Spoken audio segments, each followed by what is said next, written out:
성경에 나오는 어떤 사건을 이해하는 데 있어서 당시 사람들보다는 훨씬 유리한 면이 있습니다. 우선 전후 사정을 읽을 수가 있고 신학도 있고 무엇보다 성경 전체를 통해서 그게 무슨 의미인지 배웠기 때문입니다. 이해의 폭이 넓고 이거는 그 얘기를 하시는구나 하고 금방 알아들을 수 있는 말씀들이 많습니다. 그런데 당시의 사람들은 제자들을 포함해서 예수님께서 하신 말씀을 당장은 이해 못하고 나중에 이해하기도 하고 또 어떤 말씀은 영 못 알아듣겠는 그런 말씀도 있었습니다. 대표적인 말씀이 아마 오늘 요한복음 6장에 나오는 생명의 떡에 관한 말씀일 겁니다. 예수님께서 내가 떡이다, 그것도 하늘에서 내려온 떡이다 라고 하시니까 유대인들이 수군거립니다. 그리고 내 살을 먹고 내 피를 마시는 자는 영생을 가졌다. 내 살은 참된 양식이요 내 피는 참된 음료이다. 이 말씀을 하시니까 이제는 제자들도 수군거립니다. 이 말씀은 어렵도다. 누가 들을 수 있느냐라고 말을 하죠. 그리고 급기야는 이 말씀 때문에 6장 66절을 보니까 그때부터 그의 제자 중에서 많은 사람이 떠나가고 다시 그와 함께 다니지 아니하더라. 예수님의 추종자들이 대거 떨어져 나갑니다. 아니 저게 무슨 말이냐? 자기 살이 떡이고 자기 피가 음료라니 망측하고 이상해서 나는 더 이상 저분을 따를 수가 없어 하고 이제 예수님을 떠나간 것이죠. 옛날 속담 중에 혼인말하면 장사말 한다는 말이 있습니다. 한 사람은 기뻐서 혼인 얘기를 하는데 옆에 사람은 장사 지내는 말을 하고 있어요. 의사소통이 전혀 안 되는 경우를 이제 빗댄 속담이지요. 그렇다면 예수님과 유대인들이 지금 소통이 안 되는 이유가 어디 있을까요? 예수님이 거짓말을 하시고 또는 과장해서 말하고 있나요? 아니죠. 이것은 100% 사실이고 심지어 기독교의 핵심 진리입니다. 그런데 유대인들도 제자들조차도 못 알아듣습니다. 왜죠? 우리가 예수 믿는다고 주님께 나오고 신앙생활을 시작합니다. 이제 세상 사람들과는 다르게 살겠노라 마음도 먹고 교회 안으로 들어오지요. 그런데 교회 안이 어떤가요? 천차만별이죠. 뭐가 그렇죠? 생김새가 다르고 성격이 다르다 그런 말이 아니죠. 그런 것은 너무나 당연하니까 그런 말이 아니라 교회 안에 다양한 신자들이 있습니다. 어떤 신자는 일주일에 한 번 예배 드려도 별 갈급함 없이 잘 지내는 신자들도 있고 또 어떤 신자는 주일 예배만으로는 갈급해서 공예배마다 부지런히 모이는 신자들도 있습니다.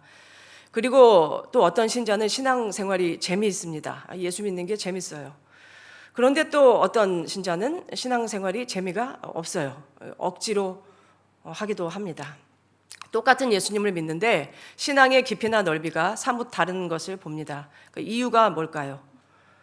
근본적으로는 회심의 문제이고 핵심적으로는 영안의 문제이고 성령 충만의 여부에 있다고 할 수 있습니다. 본문을 통해서 영안이 왜 안 열리는지를 생각해 보려고 합니다. 영안이 열리지 않는 이유, 첫 번째로 수용성의 문제입니다. 받아들이지 않기 때문이에요. 영접하지 않는다. 궁극적으로는 믿지 않기 때문입니다. 오늘 본문 41절 42절에 자기가 하늘에서 내려온 떡이라 하심으로 유대인들이 예수에 대하여 수군거려 이르되 이는 요셉의 아들 예수가 아니냐. 그 부모를 우리가 아는데 자기가 지금 어찌하여 하늘에서 내려왔다 하느냐. 지금 이 사건은 오병이어 기적을 행하신 직후의 일입니다. 오병이어 기적은 사복음서에 다 기록된 중요한 기적입니다. 15,000명에서 추산 15,000명에서 2만 명 정도 되는 엄청난 수의 사람들에게 떡을 배불리 먹게 하신 그 사건 직후에 하신 말씀이라는 거죠. 그렇다면 개연성이 있는 말씀이라는 것이에요. 만나 이야기를 하시면서 너희들 옛날에 광야에서 만나 먹고 살았잖아.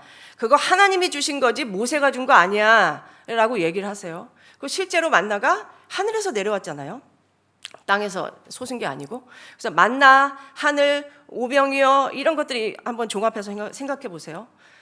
만나는 하늘에 계신 하나님이 땅에 있는 사람에게 주시는 양식이었고 사람은 안 먹으면은 살 수가 없고 죽고 그 생명과 연결되어 있고 등등 정직하게 생각해 보면 영 이해 못할 말씀도 이제 아니라는 거죠.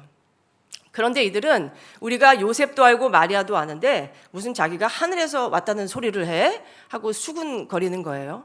이 수군거리다에 비난하다, 원망하다, 불평하다 그런 뜻이 있습니다. 요한복음 9장에 예수님께서 날 때부터 맹인된 사람을 고치신 사건이 나옵니다. 제자들이 선생님, 이 사람이 맹인된 것은 누구의 죄 때문인가요? 자기 죄인가요? 부모 죄인가요? 이렇게 묻잖아요.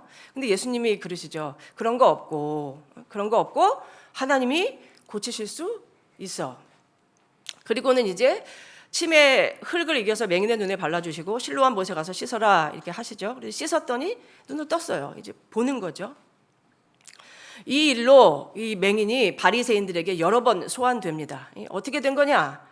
재차 3차 물어봐요. 부모도 불러오고 얘가 맹인이었던 게 맞냐? 맞는데 지금 어떻게 보느냐? 물으니까 부모들이 뭐라고 나와 있죠?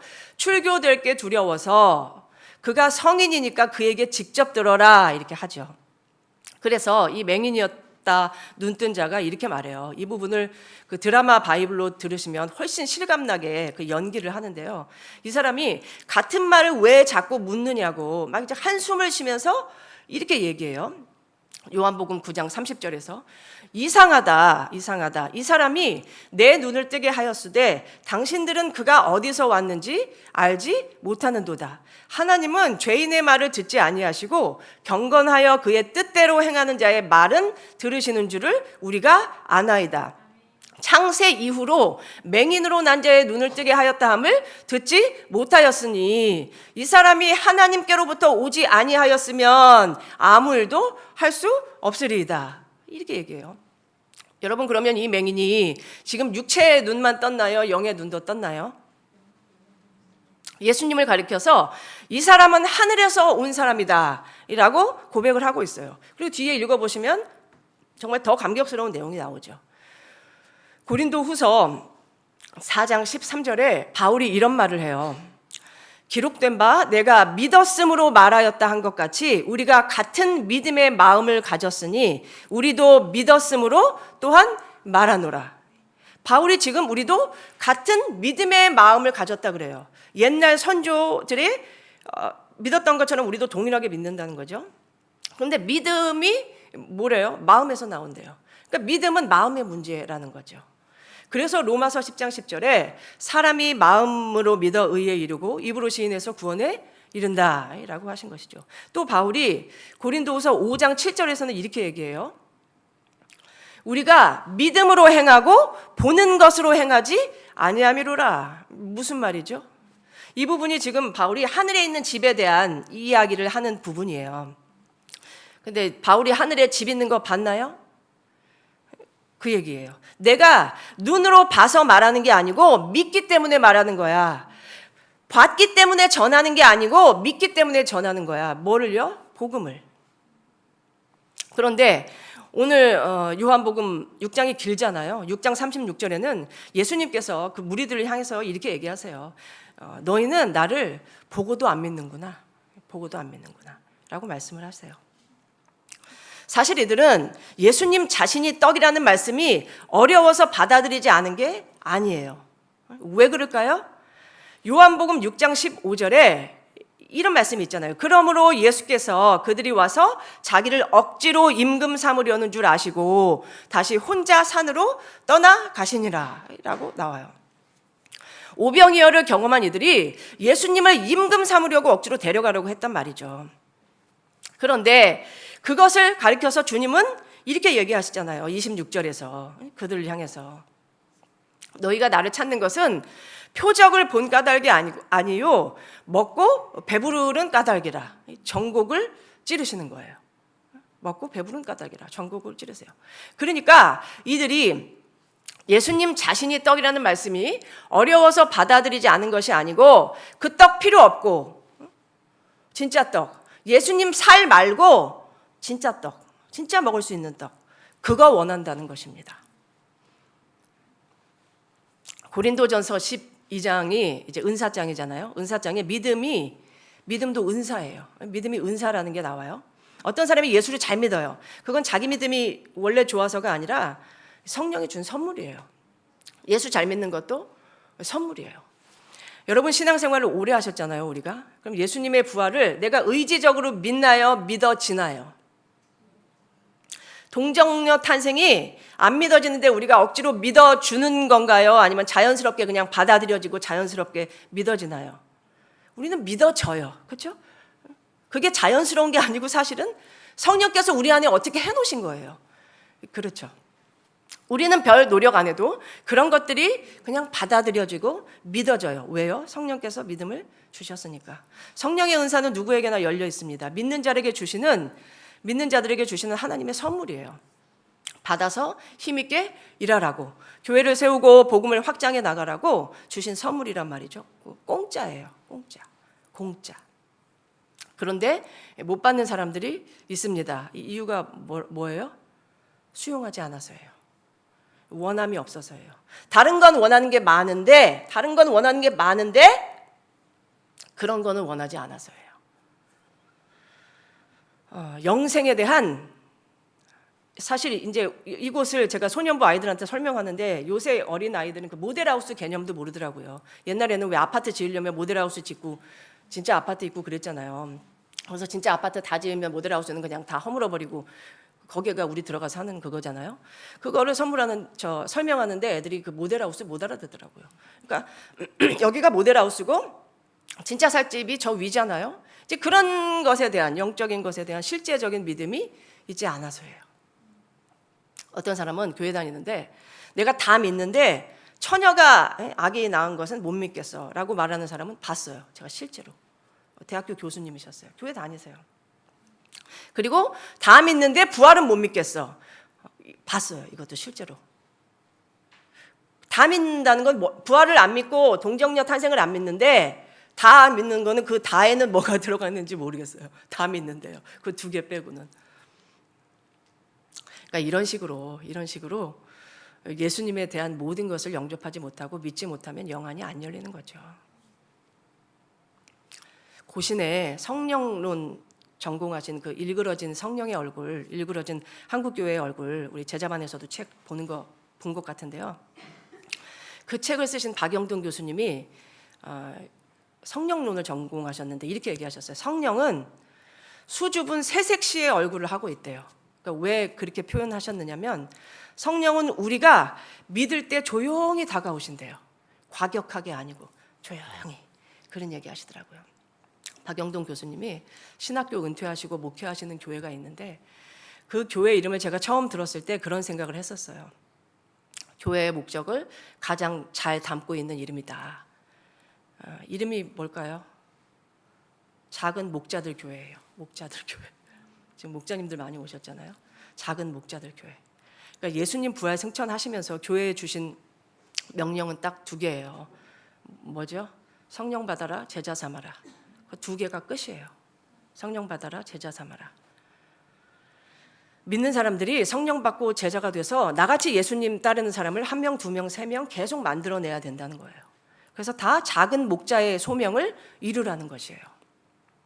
예수 믿었으면. 사도 바울이 너희가 다 나같이 되기를 원한다 그랬을 때 그게 나 대단하다는 소린가요? 사도 바울이 그랬잖아요. 너희들이 할 수만 있으면 다 나같이 되기를 원한다. 이게 나 대단하다는 소리인가요? 아니면 나처럼 예수님께 미친 사람이 되라, 복음에 미친 사람이 되라, 그 말인가요? 그 말이죠. 우리가 다 작은 목자가 되어서 양을 낳고 먹이고 양을 쳐야 돼요. 복음에 빚진 자들이니까 빚 갚으라는 거예요. 빚졌으니까 빚 갚으라는 거죠. 어떻게 갚아요? 한 사람 한 사람을 예수 믿게 하고 나아가서 그도 일꾼 되게 하라는 거죠. 그도. 그게 교회의 목적이고 당위예요. 전교인의 제자화, 전신자 일꾼화, 전신자 바울화.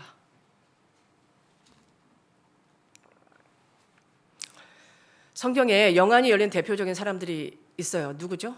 선지자들이죠. 열왕기하 6장에 아람 군대가 이스라엘을 쳐들어오잖아요. 그러니까 어디다가 진을 치자고 이제 군사회의를 하잖아요. 그때 엘리사가 이스라엘 왕에게 전가를 보내죠. 어디 지나가지 마십시오. 아람 사람이 거길로 올 겁니다. 왕이 그 말을 듣고 그곳을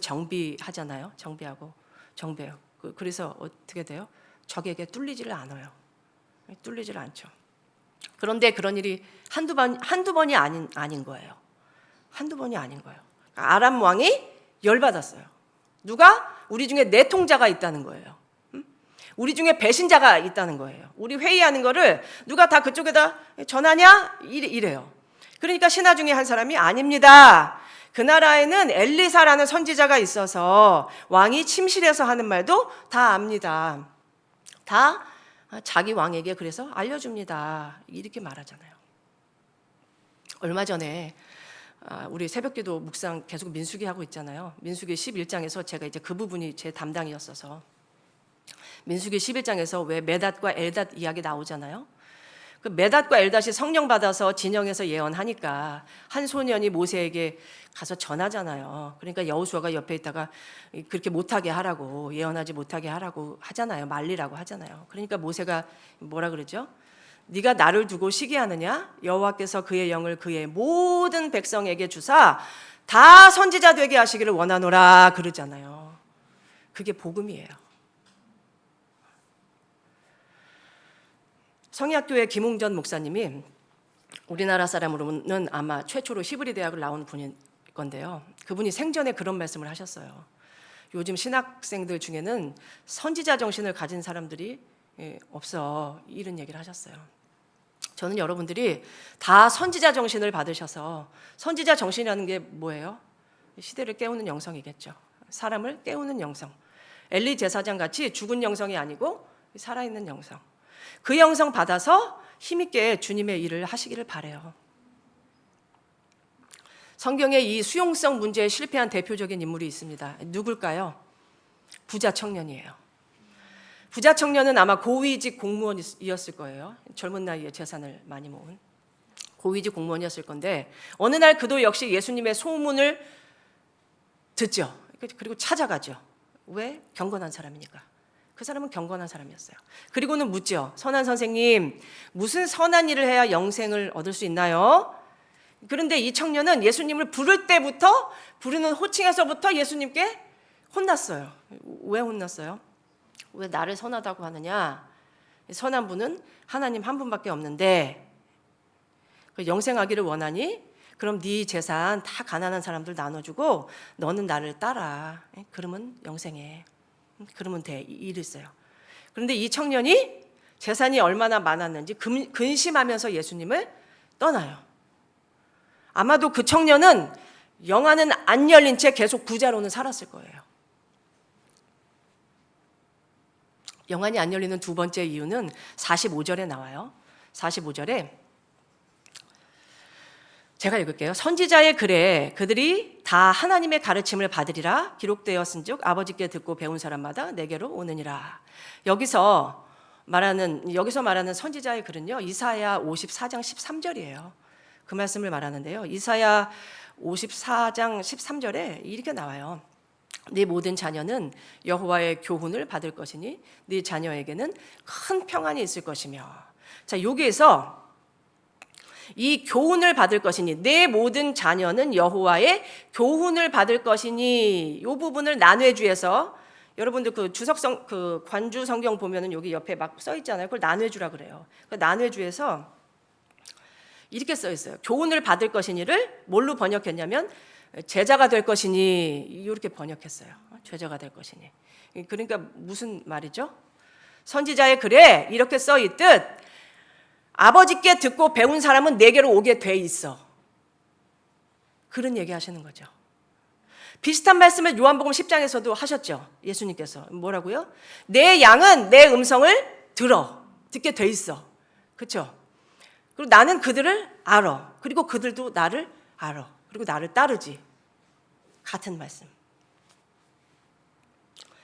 영안이 열리려면 하나님의 말씀을 듣고 배워야 됩니다. 영안은 신비한 방식으로, 예를 들어서 관상기도 같은 이교적 기도로 열리는 게 아니에요. 영안이라는 것은 쉽게 말해서 영적 사고예요. 영적 사고. 존 오웬의 영적 사고라는 책이 있습니다. 청교도 책. 그거 한번 읽어보시길 제가 추천합니다. 영적 사고를 가지려면 하나님께서 어떻게 일하시더라, 하나님은 어떤 분이시더라라는 데이터를 가지고 있어야 돼요. 그런데 우리가 그 데이터를 어디서 얻죠? 성경에서 얻죠. 성경에서 얻죠. 성경에서 하나님을 배워요. 그리고 성경에서 배운 그 하나님을 실제 우리 삶에서 경험해요. 그때 우리가 하나님을 더 확실히 배우게 되죠. 더 확실히 알게 돼요. 욥이 내가 주께 대하여 귀로 듣기만 하였었더니 이제는 눈으로 주를 배움나이다, 이렇게 했던 것처럼. 그러니까 우리가 하나님을 성경에서 한번 배우고 삶에서 또 한번 배우고 그런 배움들이 누적되면 하나님은 이런 분이시던데, 이렇게 일하시던데, 이런 경우에는 이렇게 역사하시던데, 고난이 우리 미워서 벌 주시는 게 아니던데, 전도서 9장 11절에 빠른 경주자라고 먼저 도착하는 게 아니라고 하셨는데 진짜 그렇던데, 살아보니까 그렇던데, 그런 배움들이 차곡차곡 누적되다 보면 그 사람은 인생에서 어떤 문제를 만났을 때 이거 나 정신 차리라는 하나님의 징계야. 이거는 나 주님께 돌아오라고 하는 이 주님의 부르심이야. 이런 걸 알아요. 영적으로 사고하는 사람이 되죠.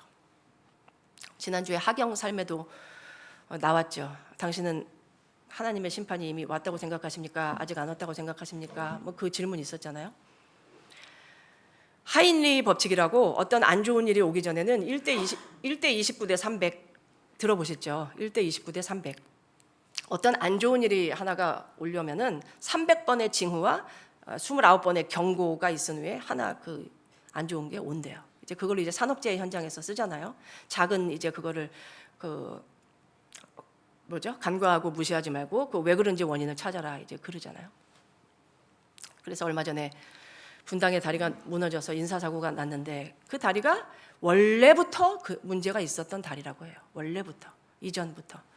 그런데 공무원들이 문제가 없다 하고 이제 보고를 하니까 정비를 안 한 거죠. 인명피해가 생겼죠. 그러니까 지구상에 닥치는 재앙 88%가 다 인재래요. 하나님 주시는 거 아니에요.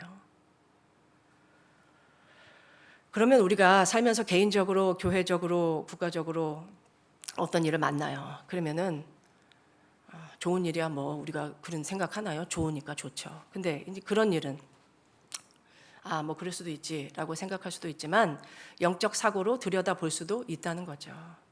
지난주에 하경삶에서 왜 그런 내용이 있었잖아요. 당신은 지금 이 역사의 현장에서 하나님이 당신과 당신의 교회와 당신의 나라에 어떤 계획을 갖고 계신지를 알아야 됩니다. 그래서 계획을 갖고 계신 거기서 일해야 됩니다. 그런 내용이 있었잖아요. 그러면서 밑에 뭐라고 써 있었죠? 소돔과 고모라가 멸망하기 하루 전날 아브라함이 그곳에 가서 가가호호 신방하고 전도할 계획 짜고 그러면은 당신 교회 장기적인 계획 짜고 하는 게 무슨 소용이 있냐 이렇게 나왔잖아요. 그러니까 그 부분 읽을 때 저는 신방이 제 주요 그거잖아요. 그러니까 그게 오잉하고 눈에 들어왔어요. 가가호 신방하는 거 그러네. 그래서 이제 그거 읽으면서 시대에 맞는 일을 해야겠구나 하면서 개인적으로 그런 생각을 했습니다. 하경삶 하면서 제가 더 은혜 받는 것 같아요. 숙제를 잘 하고 정말 제가 스스로 유익을 많이 얻는 것 같아요. 칼빈이 이런 말을 했습니다. 인간에게 있어서 말씀의 인도함이 없는 신성에 대한 감각은 곧바로 미신으로 추락하게 된다. 말씀의 인도함이 없는 신성에 대한 감각으로 주어진 신지식은 실제로는 모든 우상 숭배들과 미신들의 끔찍한 우물로 판명되었다. 이러한 모호하고 오류 있는 신성에 대한 의견은 실제에 있어서는 하나님에 대한 무지다. 동의하시나요? 동의합니다. 적절한 예가 있어서 제가 말씀드릴게요. 거의 끝났습니다. 이전 교회에서 이제 제가 그 교회 다니다가 이제 제주도로 이사간 자매가 제가 맡은 그 교구 젊은 구역장이 전도사님 이제 코로나라서 이제 못 모이고 하니까 이제 온라인으로 다 기도하고 성경 통독하고 이제 그런 모임을 하는데 우리 교회에 있다가 제주도로 간 자매가 얼마 전부터 이렇게 며칠 전부터 기도할 때 그 가슴에 통증이 있고 아프대요.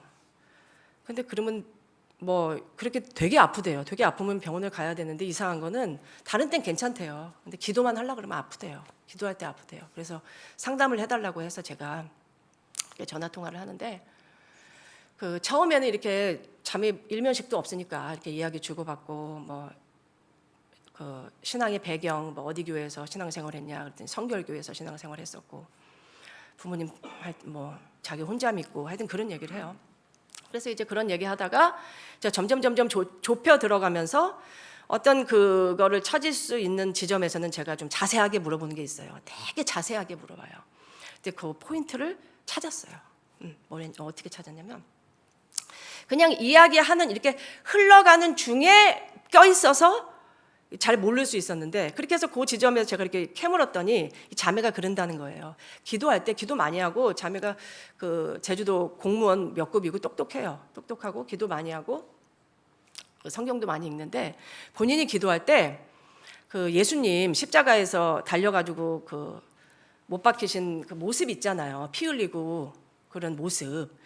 성화 같은데 그림 많잖아요. 그림도 있고 우리가 뭐 천주교 동상도 있고 하니까 그 예수님의 모습을 연상하면서 그거를 이제 마음으로 이제 그분을 마음속에 있는 그 예수님을 응시하면서 기도를 한대요. 그 예수님을 이제 연상해서 바라보면서 기도를 하는 거예요. 그러면은 이제 잡생각도 안 나고 기도가 잘 된다는 거예요. 집중이 잘 되고 이제 계속 그렇게 해왔대요. 그래서 거기서 문제가 왔구나. 제가 이렇게 하고 이제 설명하기를 자매님 이제 오해 없이 잘 들으세요 이렇게 하시고 자매님은 그 모습을 그 십자가에 달린 예수님을 예수님이라고 생각하고 기도하잖아요. 예수님이라고 바라보고. 근데 예수님이 아니에요. 그랬어요. 제가 예수님이 아니에요. 그리고 예수님이 아닌 걸로 끝나면은 그래도 괜찮은데 그게 자매님 생각해 보세요. 성경에 어떤 형상도 만들지 말라 그러셨잖아요. 그렇기 때문에 그게 자매님은 예수님이라고 생각하고 떠올려도 그게 우상이에요. 우상이어서 우상의 좌소에는 누가 있을까요? 그랬더니 이제 본인 입으로 이제 마귀가 있겠죠. 그래서 그래요. 자매님이 그 예수님이라고 생각하고 이렇게 그렇게 하면 마귀가 영광을 받아요.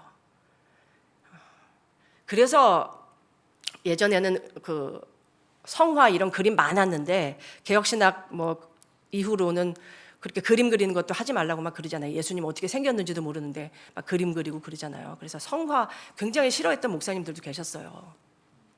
이제 그런 거예요. 그래서 자매들 이제부터는 이제 내일부터는 자매님 그 모습을 떠올리지 말고 기도를 하시고 자매님이 1시간 기도하면 성경도 1시간을 읽으셔야 돼요. 똑같이 그렇게 해서 성경 보시고 읽으시고 기도하시고 그걸 하세요. 그러니까 처음에야 그게 오래된 습관이니까 잘 안 되겠지만 계속 이렇게 하면은 좋아질 거예요. 이렇게 했어요. 그리고 나서 이제 그 다음 주에 전화가 왔어요. 그런데 정말 그 불교에서 말하는 해탈은 그건 거짓말이에요. 그거는 허상이에요. 왜냐면은 그 생각을 안 해야지 그러면 그 생각이 이미 벌써 들어와 있어요. 영이 생각을 안 해야지 그러면 영이 생각을 벌써 하고 있고 영이가 벌써 머릿속에 들어와 있어요. 그러니까 그거는 다른 것에 해야 그게 자연스럽게 없어지는 거지 그 생각 하지 말아야지 하면 더 나요.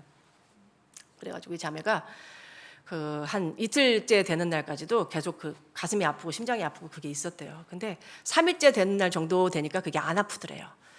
그 이제 떠올리고 그 모습도 연상하고 있던 그 모습도 안 보이고 그래서 3일째 이후로는 이제 그 없어지고 다 편안해졌다. 이제 다 그 증상이 없어졌다. 그리고 그 연상하는 습관도 이제 안 한다. 이제 뭐 그래요. 이제 그런 사례를 보면서 우리가 얼마나 부지중에 우상숭배해요. 우상숭배. 그리고 그런 생각했어요. 그러니까 기독교 신앙이 얼마나 본질에 민감하고 진리에 민감한지 알 수 있는 사례였던 것 같아요.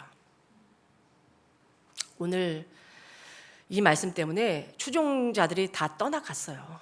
다 떠나가니까 제자들에게도 예수님이 물으세요. 제자들에게도 너희도 갈래? 너희도 가려느냐? 그때 베드로가 유명한 말을 하죠. 영생의 말씀이 주께 있사오니 주여 영생의 말씀이 주께 있사오니 우리가 누구에게로 가오리까? 우리가 주는 하나님의 거룩하신 자이신 줄을 믿고 알았사옵나이다. 베드로가 유명한 고백을 해요.